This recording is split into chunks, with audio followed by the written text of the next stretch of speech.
What's up, guys? This is Will here again, doing another video for you guys. Obviously, as always, we're doing this video. It's not to replace anyone's other video or they may have. I just found something that maybe that might work for some of us. Um, this is the 2008 Toyota Highlander. Decent car, still in good shape. The customer had a complaint. The car wasn't, I think, in the garage, and of course, it was not starting. And they called us over to check it out, so we check it out for us.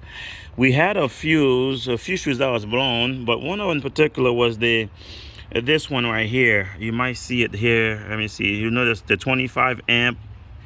It says EFI main, and this one right here. I replaced that fuse with a 20, and it kept popping and popping it. So we had a short. We couldn't figure out what the short was. We did a fuel pump check. And of course, the fuel pump didn't come in when you send the command to it with the computer, diagnostic computer. So anyway, so we did the further diagnostic. We found a few more fuses that was blown, but we got them fuses done. But to find out what's going on, as soon as we put that fuse in, it kept popping. So what I did, I came in here. Of course, there's your fuel pump on your driver's side, the middle row seat. Little messy in here, but we're working. We also have this little thing right here, nice and cold. But there's your fuel pump. Notice that I did a check, I did a testing on it. When we tested it out, right away we can tell that was a short in that pump. That pump is frozen. It's causing a short to ground, and of course it was blowing that fuse. And of course, we knew that was the problem. Now, this particular Toyota fuel pump, at times, it's kind of hard to come out. That cap there, but I managed to do a little movement on it so far. What I did, put a little, we're running out anyways. Yeah, did that. And so what we did, just loosen up a little bit. So we have that, WD-40, this, a chisel, and of course, can you go in the back of the truck? Our hammer. So, Going back on the truck. sorry about that, my son talking, so sorry about that, guys. Yeah, he always want to ask me a question. That's all right. But I'm going to turn the camera over to my cousin. He will help me keep filming. And, of course, I'll show you guys how to remove this cap without having that tool. But there is a nice tool for it. I see people buy it on Amazon. I don't have the time to order something on Amazon and wait. It's about 4 o'clock here. We want to get this job done. The customer can have their car be on their way. So I'm going to give him the camera, and, of course, he will film. So here we go. So I just already did that already. As you can tell, she's coming out. There she goes. So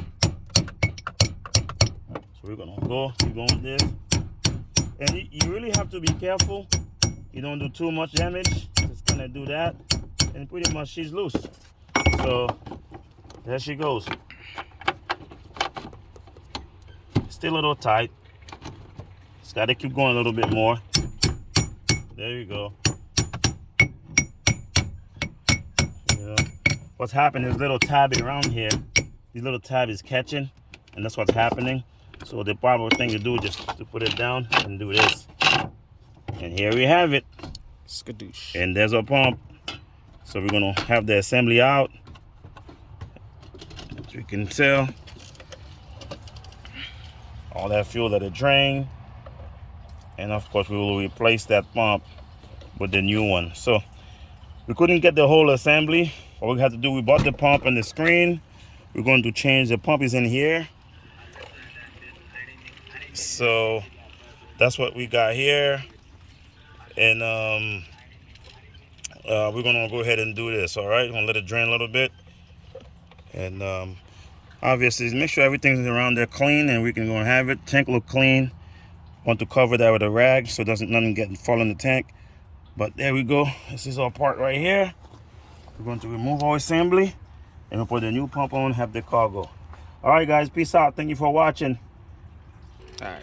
So there we go. We got the pump out, the whole assembly. We got to move those tab up like this, and you just pull that whole pump where it's sitting out of that. So there we go. and sit here. And of course, we have to open this off where the pump sits in here, and we'll get it open for you in a second. Get in the car.